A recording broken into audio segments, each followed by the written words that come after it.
Imagine you want to get in the waitlist of an application, and the waitlist is 10,000 seats long, and there's a button that says login with Solana ID. I let you join tomorrow. You become a more important account for the apps, and they will give you value in exchange for your ID. You're VIP on Solana. I want to get that airdrop. I want to get that whitelist spot for this investment DAO. With Solana ID, you can, skip the lane. People usually come into crypto and blockchain because of the privacy, but then they miss out on all the potential opportunities. All kinds of identity-related topics will be resolved by us, distinguishing humans from bots and AI agents, but it also goes into targeted marketing based on sovereign identity data. This is huge for the internet.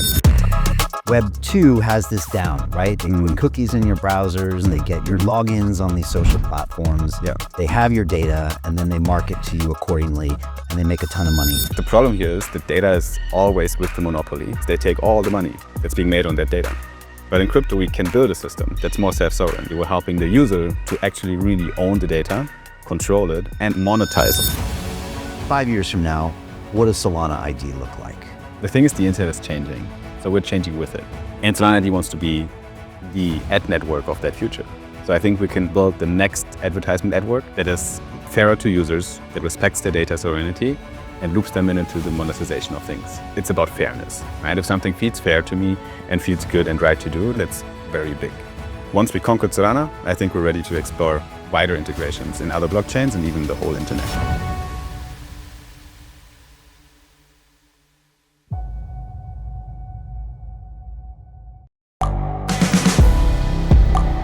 The world is changing. Inspiration is everywhere. It has never been so easy to connect, share, and bring people together. We're learning from others and finding the best in ourselves. Challenging our beliefs. Sharing our vulnerability. Overcoming our fears. Transforming ourselves so we can transform the world. How far can we go? This is London Real. I am Brian Rose. My guest today is...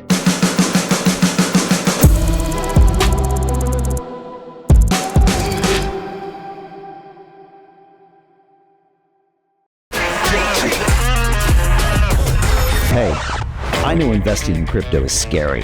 It takes a real leap of faith because there are so many scams, rug pulls, and bad actors out there. It's a dangerous business, which is why 95% of people lose all their money.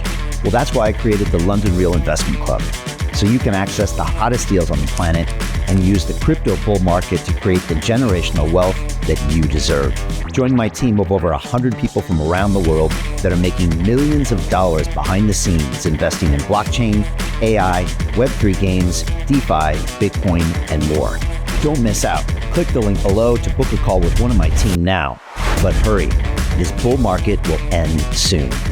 I know investing in crypto can be scary. That's why you gotta join the investment club. Pull the trigger. Let's do this.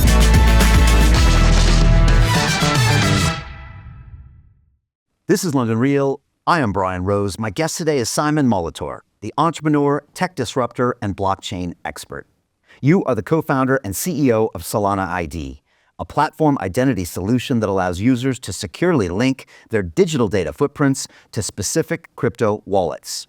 You help people take control of their digital identities and help businesses identify users to attract them with tailored rewards. Solana ID is a unique opportunity to shape the future of Web3, to create a fairer system where users, not corporations, own their personal data. Your goal is to disrupt the Web 2 attention economy that has been monopolized by big tech giants like Google, Facebook, and Amazon. Ultimately, you believe that establishing a digital layer of trust is essential for improving human interactions, and that blockchain technology can help us innovate the outdated models of the past. Simon, welcome to London Real in Dubai. Brian, you did your homework. That was beautiful.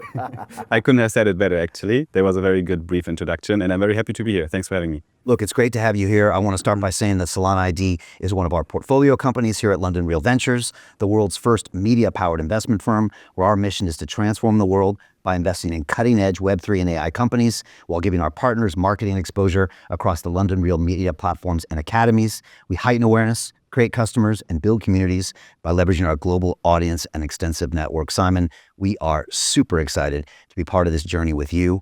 So let's jump in. What is Solana ID? There's a few answers I could give you, but I give you the simple one. For now, we're the fastest growing identity layer on the Solana blockchain. Solana itself is one of the leading platforms for blockchain right now that's in the world. You have Ethereum and then you have Solana. So it's basically on the top 2 spot right now for smart contract platforms. And Solana ID is primed to be the flagship identity protocol for that platform. So all kinds of identity related topics will be resolved by us. It starts with Sybil resistancy, which is bot protection, distinguishing humans from bots and AI agents in the internet. It will become more and more important in the future. Solana ID can help. But it also goes into a very specific sector that we kind of found for us as the most fruitful business model at the beginning, which is targeted marketing based on sovereign identity data. So basically, we're helping the user, who's the data owner, to actually really own the data, control it, and monetize on top of it, while sharing that data with verifiers, basically advertisers, which are businesses built on the Solana blockchain, applications built on the Solana blockchain that are already right now thriving and are active, but they need better solutions to identify the right users in the crowd. Because privacy is great. In crypto, you have lots of it. You're completely private. But how the heck does a business do targeted marketing to a target persona, to the right customer persona, if you don't know who is behind that wallet and you don't have any data on it? And there's plenty of data on chain. We make sense of that data. And we also help the user to set up a Solana ID profile and linking off-chain data to the same profile to enrich it. And now he becomes basically a very interesting target for a marketing budget of a company to spend money on that awareness of that user. So just trying to distinguish between, the real value adding users to the app and the ones that are just like farming or bots that you don't really want to attract, right? If you solve that problem for an application on Solana, that's very big.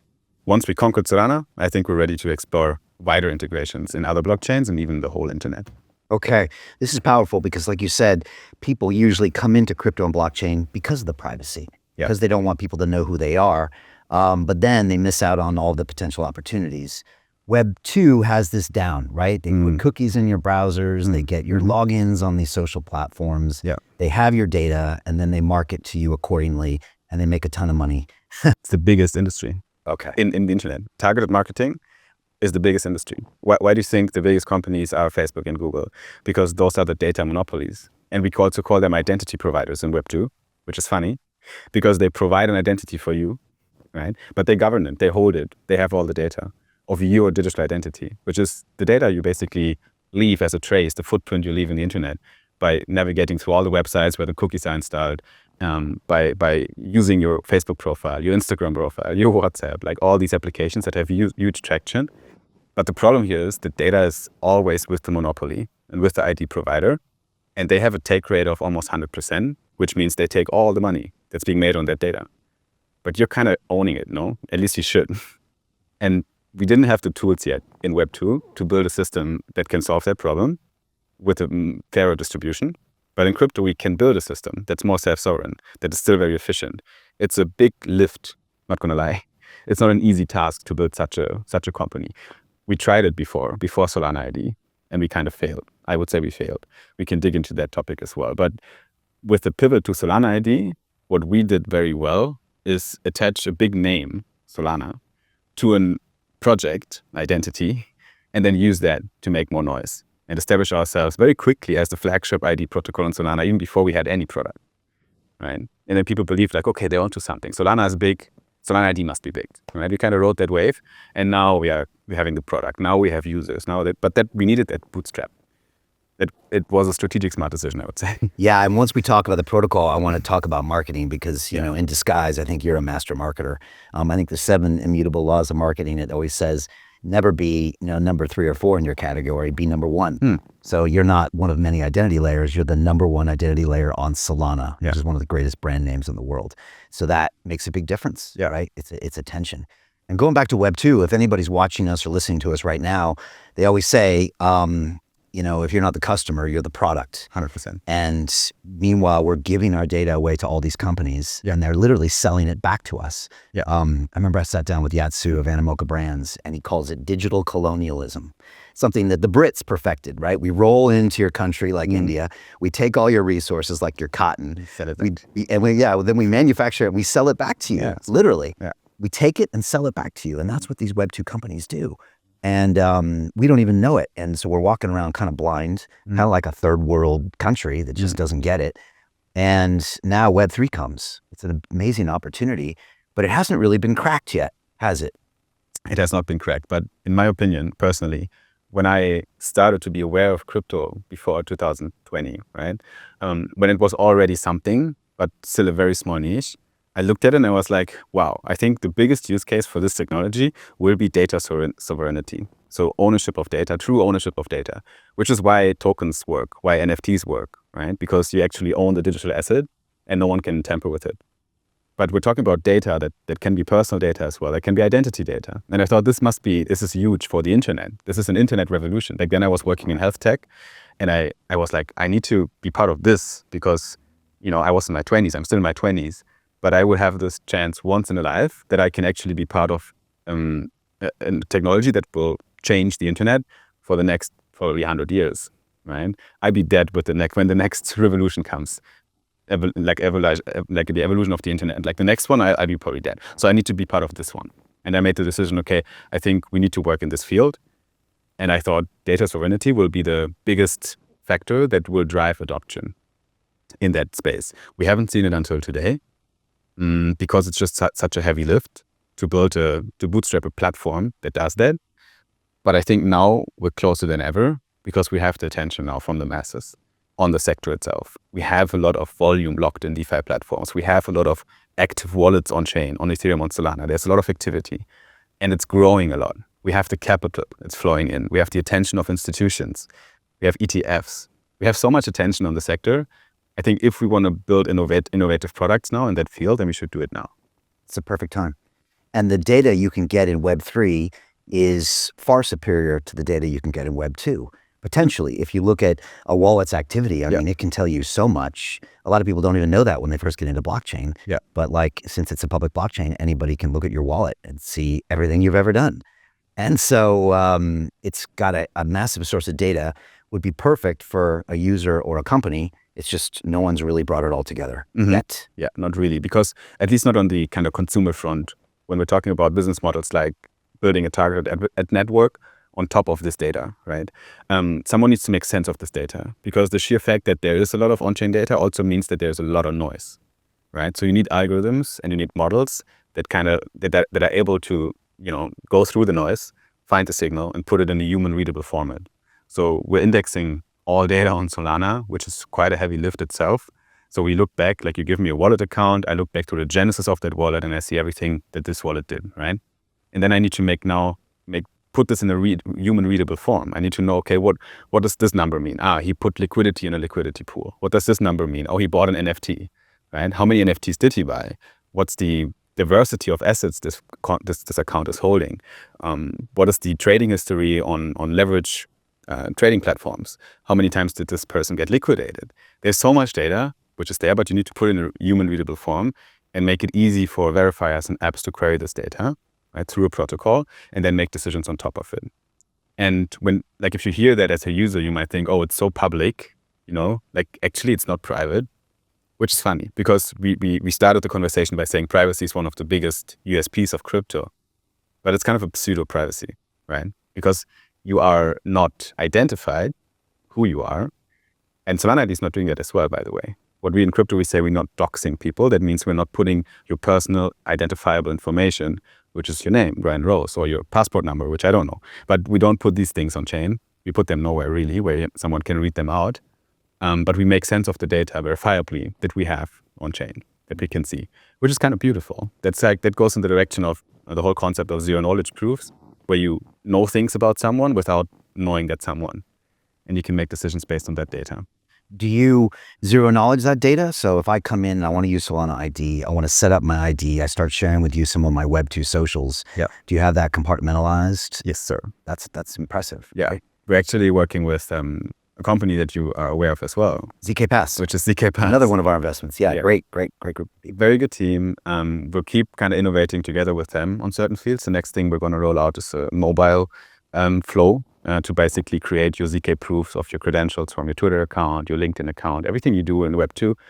Make a ZK proof on top of that with your mobile phone very quickly and put it in your Solana ID account. So we're going to know if you have a Twitter account, and you're also going to know how many followers you might have, or if you're above a certain threshold. We can even check your bank balance without knowing who you are and still give that verifiably true number to someone on chain, which is a nice flow because you literally have not, like, you don't need to worry about any kind of privacy implications here because we never tell them who you are, but we tell them what you are to an extent, I would say, which is perfect. Everyone gets what they want. Yeah, and for people that don't understand the importance of ZK, like if you're kind of in the Web 2 world, like we hear all the time, there are these data breaches. I go to websites all the time and they'll be like, oh, you better change your password because we've had a data breach. Like this happens to big banks, this happens to huge corporations. Yeah. So all your data is now in the hands of someone else because they didn't protect it. And so I don't like hearing that when I go to these websites. I'm like, wow, great. And but with what you're doing with ZKs, you can verify that you tick certain boxes. Yeah. It's like it's like applying for a loan at your bank. They don't know your bank balance, but they know it's enough to get the loan. Mm-hmm. They don't know your passport number, but they know you're a citizen of the UK. And it's an incredible way forward. I'd say blockchain has really embraced ZK and they're implementing it more. I mean, it is a cryptographic technology. Yeah. That's been, even before blockchain were a thing, people were working on the technology behind ZK proofs. Because it is a cryptographic signature at the end of the day. It only works with moon math, what the people call. There's actually a big paper on this topic.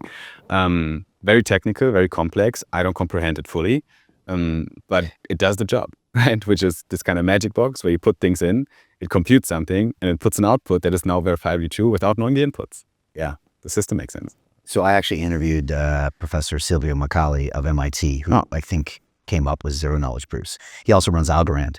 And I went to MIT, so we had a good chat about it. He was trying to explain to me how he came up with that stuff, but it was intense. Yeah. A lot of that cryptography that he was building in the 60s and 70s created what we have today. It's intense. I need to revisit that conversation. Yeah, super cool math. And so, okay, if I'm a user, why do I want to use Solana ID? Okay, I'm out there, I'm whatever. Maybe I'm new to the chain. Maybe I'm buying some meme coins. Maybe I'm an OG and I'm doing a lot more other, more sophisticated stuff. Yeah. And I like being anonymous. Yeah. What's the upside in coming and setting up my Solana ID with you? Quick answer, you're VIP on Solana. You become a more important account for the apps, and they will give you value in exchange for your ID.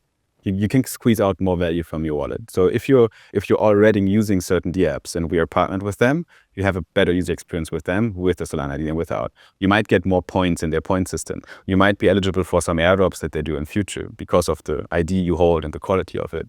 You might be able to access early features that other people are not able to access. So there's a wide array of possible perks you can get, but those are exclusive for ID holders that either come with certain tiers and certain traits already, right? Because our ID is not, you're not setting it up once and then that's equal for everyone. No, it's an identity, it's individual, right? So people have different tiers, they have different scores, they have different credentials, right? But if you're eligible for a certain perk and a certain kind of thing that you can get on chain, then only with Solana ID. So I think the easiest way to explain it is this kind of VIP status on chain, which is interesting for people that are new to the chain, because if you're new to Solana, at least you can now bring your data from Web 2 and you arrive as someone, right? Instead of a fresh wallet with no data at all. Because you have definitely disadvantage if you arrive to Solana as a fresh wallet, no one knows you. Solana ID couldn't give you a good kind of on-chain score because it's empty, but you can bring your off-chain credentials. It might help you to get, a higher tier in our system and get you some perks on chain already. If you're already a Solana OG, like a user that's been on the chain for a long time, you connect a few of your wallets, you'll get a very good score and you can get a lot of perks on chain already with the apps that you're already using. Nice. And I can choose for my ID to be public or not with you? Or is it always private with you? So basically, no one ever has your Web 2 data, right? So that's one thing. It's a self-sovereign system. Right now, we're only leveraging the ZK proof part of things. So we literally just have a code, like a little identifier, right? But we don't have any private data. If we don't have private data, there doesn't need to be a privacy setting, really. But we're rolling out other features as well that are based on attestation, verifiable credentials. These technologies will give a bit more of depth to your data. So it's not just are you above or below? It can actually be a more accurate data point from your Web2 journey. But these will also be in a decentralized data network, not with us. And you also have the option to toggle privacy settings on and off. So you can see your history of people that tapped into your ID information. You can see, Jupyter wanted to query some data from me, or Camino queried some data. So you see all these Solana applications that used your ID to query data, and you can say, hey, this one, I don't really want them to see my data. You toggle it off. And there's no way for us to toggle it on again because the data is with you essentially. So our kind of North Star is always optionality when it comes to data. We want you to have the option to be very, very transparent with it and then get the biggest rewards, make the most money on your data, get the most perks and so on. You're highly transparent as well. But you should have the option to decide, okay, I want to opt out and I want to keep my data for myself and I don't want this person to access it. You don't have optionality at all in the Web2 world when it comes to your data. Right. And contrast this with another digital ID service. I interviewed Stanley Kulichev of Aave back in 21, and he went on to create this Lens ID system that some social platforms are using. But I think that's really different. I think that's an NFT that you have in your wallet, which is then therefore public. And it's, is an interesting take on it, but there was no optionality in there that I understand. Yeah. And also it's more like a social network really than an identity system. If you really compare it strictly with Lens protocol. So you build profiles on chain, right, with Lens. But in our case, you really have the optionality and the sovereignty of your data. You can on-ramp off-chain data using the ZK proofs. It's a different setup. And then the whole pitch we built on top of the ID system, which is the targeted ad network, is also inherently different from a business model than what Lens is doing, or actually many other identity protocols is doing. Because here's the thing. I think many ID builders failed at coming up with a solution that people care about. Identity is great if you build a use case on top that people care about. But identity is useless if it's sovereign and you own the data and all those great pitches that sound so revolutionary. But if it doesn't do any job for me, right? Like what job does it do? It doesn't give me value immediately. Right. I'm not going to do it. I don't give a shit. Okay, I'm key speaking. Like I won't use it, even if it's visionary. You have like a niche of people that are like, oh, interesting. I'm a privacy kind of maxi, I want to use it. But you need to solve a problem. Like if I will, imagine you want to get in the wait list of an application, and the wait list is 10,000 seats long, right? And you want to be the next one in the line. And there's a button that says log in with Solana ID, verify as a human, verify as a core contributor to other ecosystems. Just show me that you're valuable, right, to my ecosystem. If you can prove that to me, I let you join tomorrow. Now I'll click that button. I even set up my Solana ID and I even paid $10 for it, right, to set it up. And then I get that perk. I get that job done, early access to this application. And you can copy paste this example to completely different examples. I want to get that airdrop. I want to get that whitelist spot for this investment DAO. There's so many things I want in crypto and I can't get them because I'm too late or I'm not eligible for it or whatever. With Solana ID, you can, skip the lane. You just said something that just cut through. You said, show me that you're valuable. And if you think about it, every human pretty much all day long is trying to show they're valuable, right? By what they wear, by their accessories, by what they post on social, because the more value you can show, the more opportunities you get. And it's not a bad thing. When you go on a date, you clean yourself up and, you try to say the right things. When you want to go to a restaurant, you want the best table. When I'm pitching a company, I want them to know I'm London Real and this is our history and this is what we do and this is who I am. Yep. So it's like we're always trying to show how valuable we are in certain situations so we can get the most out of every situation. It's so intangible, these things. There's no data. We're friends of data. If you can now verifiably prove that you were very valuable, it's not just like your pitch, it's not what you say, it's not what you make me feel. Those are all intangible things. I want the data. I want to click a button and see, oh, wow, this guy has a big history on chain. He has these credentials in his wallet and so on. It just takes one wallet for me to verify these things, and they're verifiably true because of the tech we're using, and you get the job done. Right? Yeah, in a world where there isn't much communication. Like in a Web3 world, I can't even associate a wallet with my social media scores. Well, except with you, I can.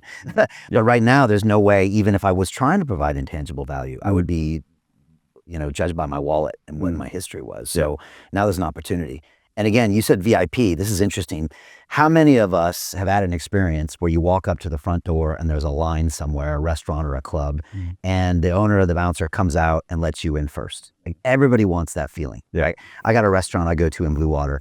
and I go there all the time. And when I go there, everybody comes there, shakes my hand. They give me the best table. The other day, I sat at a 6-person table and had dinner myself. Yeah. And You had your steak. yeah, and they know I'm a good customer. Yeah, they know I spend well, and so everyone wins because I feel really good.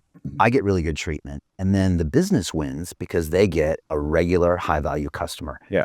And in the real world, that works well. They see your face, they know who you are. Right. But in crypto, you log in with your wallet and they don't know who you are and what you are and what you did in the past. Right now, at least, there's no system really. We're still early in crypto, even if people say different. We're still early in the tech part of it, right? We're still at the frontier of technology here. Yeah. So there's ways for us to innovate and there's ways for us to build infrastructure systems like Solana ID that will be leveraged by a lot of apps throughout the internet in future. So sometimes when people ask me, like, where does this lead to? Where do you go? Just imagine you invested very early on in Google AdSense, what they do now. Because they do something similar, if you think about it. They help projects in the internet, B2B customers, to target the right people based on the data they collect, right? We're just building that system with a bit more honesty and fairer because we loop the user in. But we're building a similar system where we help apps on Solana to identify, the creme de la creme of the users and to track them to their application. And you can build a big business on top of it. Like, it's highly scalable.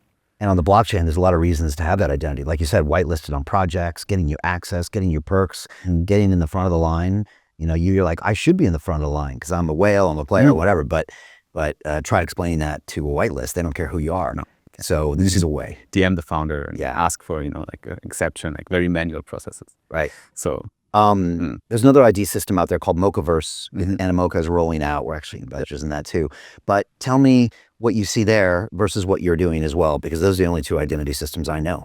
Bluntly, how do you get out of a rat race? How do you create wealth not only for yourself, but also for the generations to come after? I am absolutely amazed with the quality of companies that we're getting exposure to. We go on to Zoom calls with the innovators and the folks who are building new applications in metaverse, blockchain, artificial intelligence, decentralized finance. What's going on, everybody? Thumbs up if you can see me. We are focusing on early stage investment. And the quality of people that we're getting exposure to, whether it be Dan Tapiero with 1RT, Jason Ma from Open, Yatsu from Animoca. It's been a phenomenal experience thus far.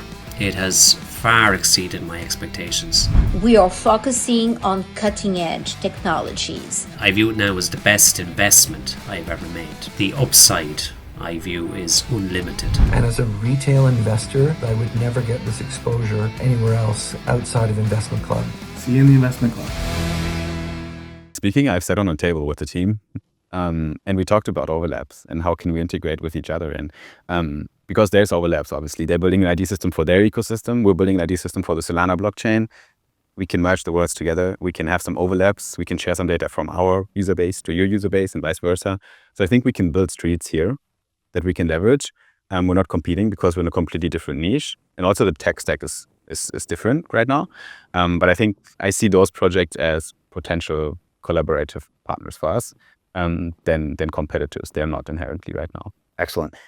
We talked about the consumer side. Let's talk about the business side, because I mean, how can a business plug into this? What do they get from this? Yeah. Obviously, with my restaurant or club analogy, what the business really wants are the big spenders, because that's what probably gets most of the profits of a business. So they want to know who the VIP people are as well. Yeah. So how do they tap into the other side of that? Let's break it down in kind of proof of concept stage where we are right now and kind of some tangible use cases that we already rolled out. And then about the kind of next steps and the vision and where this leads to. There's like two answers to the question. Where we are today, status quo. We built a user base of 20,000 users approximately that signed up, and they got something we call the Solana ID priority pass. So it's an NFT that you hold. There's already some off-chain data linked to it. And the 20,000 user base is divided into tiers, 1, 2, 3, 4. The tier 1 is very exclusive, 1,000 accounts only, and was very hard to get in there. It was kind of competitive because you could do certain things, connect social media accounts, collect some badges on Discord, behave well, right? Have a good on-chain score, and then you get in that first tier. People were fighting to get in there, right? Because they knew there will be some rewards, there will be some benefits. And that's what we do now. We get approached literally by projects. Can we do an airdrop to your user base? Can we give you money? Can we send our tokens to your users because we want the creme de la creme to hold our token? So we did that just like 2 weeks ago. We did an airdrop of a meme coin to the top, I think, 10,000 approximately in the 20K list. So they kind of used our tier system to airdrop the tokens to the right accounts. They tried to identify people that, if they catch the attention of the project, will hold onto the token, maybe buy some more, but more importantly, talk about it. Talk about it on Twitter with their friends and so on. We help them to identify these people. So that's, I think, a very tangible example because it's literally live. Like we did that, people claimed their tokens, everyone was happy, right? Cool. The project got like a spike in media mentions when we did that because people talked about it on Twitter.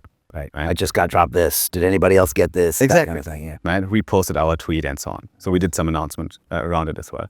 Now, where this leads to is a much more sophisticated campaign strategy where you have almost like a Facebook business manager for the app where they log in an admin portal and they can tell us, look, what kind of user do I want for my chain, for my project, for my protocol?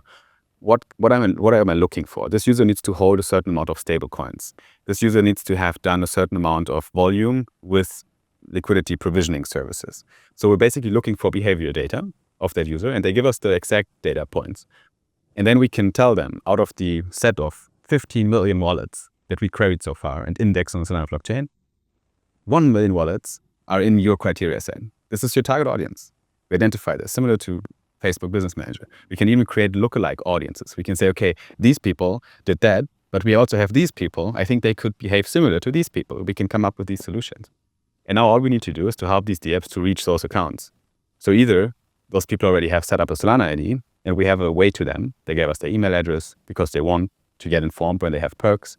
Maybe they connect with some social media accounts.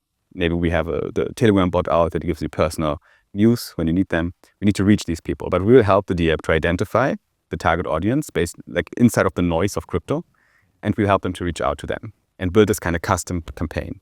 And now, for once, we can spend marketing budget in crypto in a targeted way instead of just throwing it around and seeing what works, because that's basically what the apps have been doing in the past couple of years. There's a lot of Web3 marketing techniques, if you want to say so, that are highly inefficient. Like we came up with a number when we did some research that the customer acquisition cost is 6 times higher in crypto to acquire one customer than in Web2. And it's because of that, because there's no way to target your audience really. Okay. And you're just throwing around money and then you see who comes, right? And then the biggest problem, the people that come are sometimes not the people you want. So you attracted them, you spent money on acquiring them, but then they fuck off again. Right. They're not staying. So maybe even hurt you. Maybe they're even bad actors. Right. Or dumped your airdrop and caused problems. So those are the two phases of your business model. Yeah. So right now we've concluded the POC, the proof of concept. We're actually shortly before launching the Solana ID beta version now, where people can create their Solana ID, where we can further bootstrap our B2C side of things and bootstrap ID holders. And once that is live and we're getting some traction on it, we'd start building out the B2B platform, like the actual dashboard, because that will help us to scale much quicker than doing these custom pilots with businesses that we're doing right now. Right. We have a group chat and what can we do with you? And we set up some custom campaign with them and so on. Right. Those don't scale. I mean, difficult, right? You need a big sales team or whatever. It just makes no sense. You need your docs, you need your portal where you can just send the business to, or they don't even have to reach out to us, right? They can just go there, log in with their account, create their account, and then, set up a campaign, right? And click all the buttons and reach out to the right people through our system. And then we can just, let the business thrive. Okay, nice. So that's the B2B side. How do you scale the consumer side? Because you want to go from 20,000 to 100,000 to 2 million. Yeah, I mean, you give them more perks, right? You just tell them the story. That's how we got the 20K, right? Out of nothing. We just told them you're going to get something in return for starting with us now, right? There's going to be perks. So our job is just to make the Solana ID attractive as an identity credential on chain. So you need to want it. You need to feel like you're missing out on something. And we made that work very well in this 20K list. We get so many people asking us, can I still get the priority pass? Can I buy some? Like, no, the campaign is closed. The passes are soulbound. You cannot transfer them. You cannot sell them, obviously. It's an ID object. So we just need to increase that kind of FOMO and scarcity around the Solana ID. And we have some, good marketing campaigns with this that, are a bit exclusive to make sure that we get the next milestone, which is for now 100,000 user signups, so 100,000 ID holders, which will be the next kind of wave that we're getting in a kind of short term. Okay. What's a solid score? Well, the solid score is your snapshot of your on-chain activity that you did. So everything you did on-chain, a big algorithm that we've built, we run it through. We're querying right now more than 35 criteria on-chain, and we're building it out constantly. So at some point, it will be more than 100 probably. And then you get a human readable score from 0 to 1,000, and you're somewhere in between. And we can use that as a very easily queryable number for apps to make a decision on should we give them an airdrop or not. So it's kind of the easiest way to interact with our protocol is just creating the solid score. If you want more custom data, if you want credentials, if you want a specific set of data, you either use the B2B platform that's going to be there later, where you can create your own set of criteria, right? Or right now you just hit us up and we help you to customize the flow. But right now, the easiest way, the score is live, like we have it. It's going to be part of the Solana ID beta. And we're very short, actually, right now. Every day we're working on it to wrap it up because it's going to be used in the next 2 weeks by people. They log in with their wallet, they get their score. Now, can I find out my own solid score? For sure. I just log into the page. Yeah. Can I change my solid score? You can improve it. I can. Yeah. How? Just be more active on chain, right? Okay. You'll see a breakdown. Okay. So you click on an expand button and you see a breakdown of your score, and you see basically, why do I have 300 of 1,000 right now? Why am I there? And you see the different categories, and you see, oh, I'm not so active in liquidity provisioning, right? Maybe you have like, oh, I have a different wallet account that I do liquidity provisioning with. You add it to your account, you add the second wallet, you have a new score, right? It might be better already. So you can do these things. Later on, you'll be able to use your off-chain data as well to improve the on-chain score a bit. Like bank account balances and stuff? Yeah. Wow. So create all those credentials using the CK proofs. In the first model, in the beta that we're launching right now, because at the time we speak right now, we're literally, before the first actual product launch. So quite early in the journey, if you say so. In the first beta that we're launching, the off-chain part is not going to be reflected in the score. Okay. It's only your on-chain footprint. I've never heard of another ID system incorporating non-blockchain data. Like I've never heard anyone say that. Yeah. Like a credit score or a bank balance or whatever. But that's cool. We're building businesses on chain. They need data. How do they get the data off chain? They don't right now. If you want to give it to them without doxing your wallet, there needs to be a system. And Solana is building that system. We're not stupid. We're not the only one, right? If you're the only one, you might be stupid. So there is others out there. I think the best one that I can tell you would be Gitcoin Passport on EVM, on Ethereum. So people can look that up. They've been around for a long time. They're very focused on bot protection, not the kind of business model we are building on top of it. But they came up with a pretty decent system, which is kind of similar. They have some off-chain credentials as well in their system. But that's pretty much it. Okay, and I can also increase my VIP status on Solana ID by uploading more of my Web2 data. So if I give you my Twitter account and my YouTube account. All flow into the same. And that'll just give me a little bit more perks. It might be, right? Because you'll see what kind of benefits you get on Solana. And the more data you have in your account, the more perks might pop up there. Because we might have an app that says, we only want people with 50,000 followers and more, right? For this specific thing that we do. Right. And now you have access to it. So it's almost like a membership that you have for an exclusive kind of circle, right? And only people in that circle get the perks and the benefits. It's very cool. Let's talk about bots real quick, because this is something a lot of people talk about, but I don't think anyone really understands the scale of it. Elon famously almost didn't buy Twitter because of the bot activity. He got in, and I think he got it on the inside, and he saw that, I don't know, a third of the traffic was bots or something. I don't know what it was, but it was high, and he tried to back out of the deal. Now, thank God they forced him to do the deal. But he overpaid, and he knows he overpaid, but I'm really glad he did for freedom of speech reasons. But he did. There's obviously a lot of bots in blockchain. Look, the Ton ecosystem is amazing, and Telegram is amazing, but a lot of people believe there's a huge chunk of bots there. But here's something nobody likes to talk about. There's a massive number of bots in the Google ecosystem.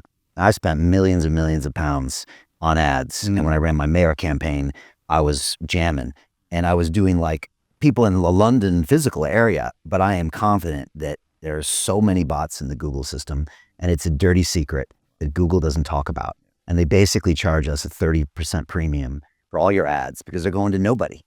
And so here I am targeting people that live in the greater London area to vote for me. Yep. But I know that probably a third of those were bots.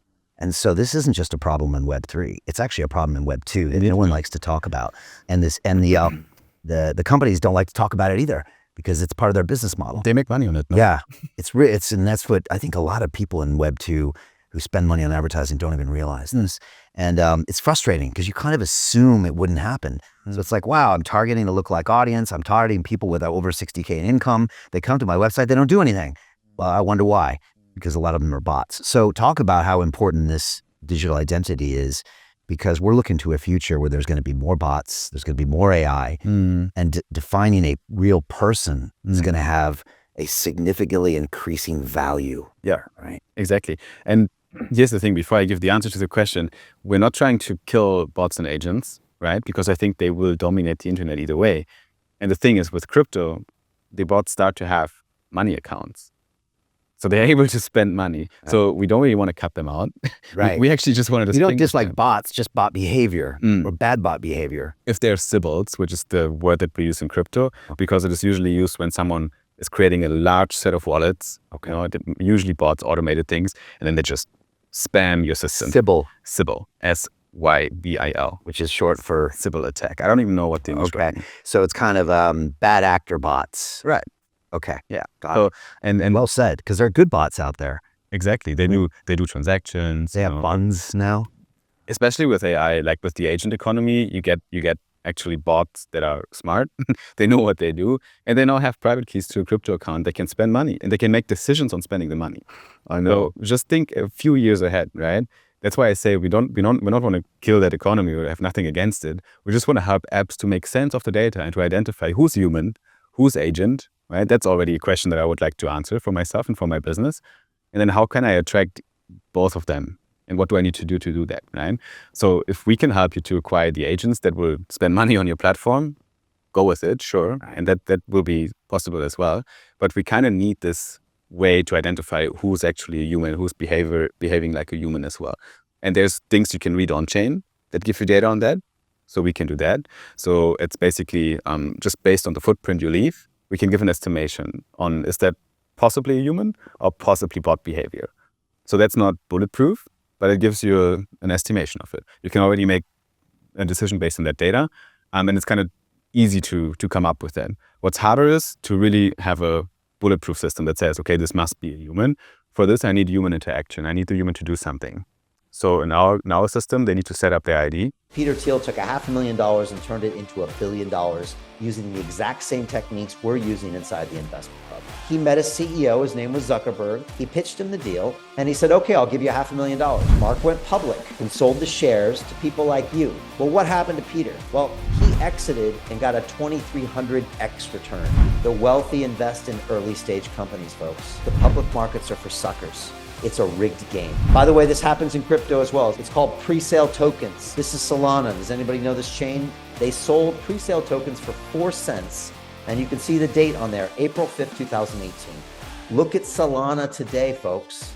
That thing's up over 1,000x. The media and Wall Street and all these hype people get you to buy the top. Meanwhile, they put their clients in at the bottom and they use you for liquidity to make their clients rich. You can play this same game. You just have to have the financial education and the deal flow. That's it.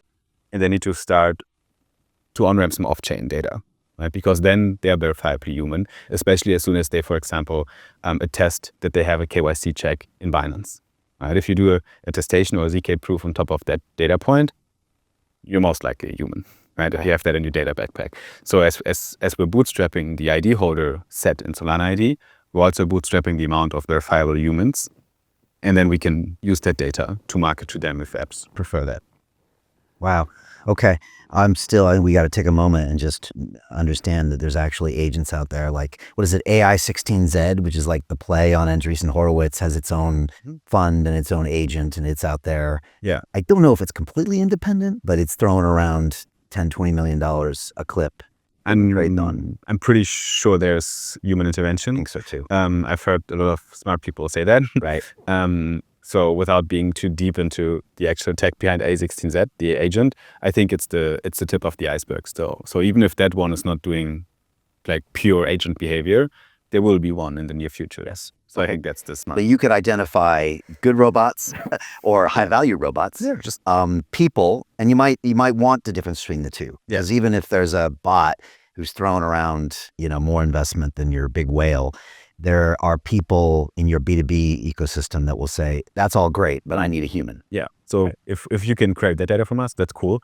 But we just don't, we want to use the same system we use for humans also for agents. To continue watching the rest of the episode for free, visit our website londonreal.tv or click the link in the description below.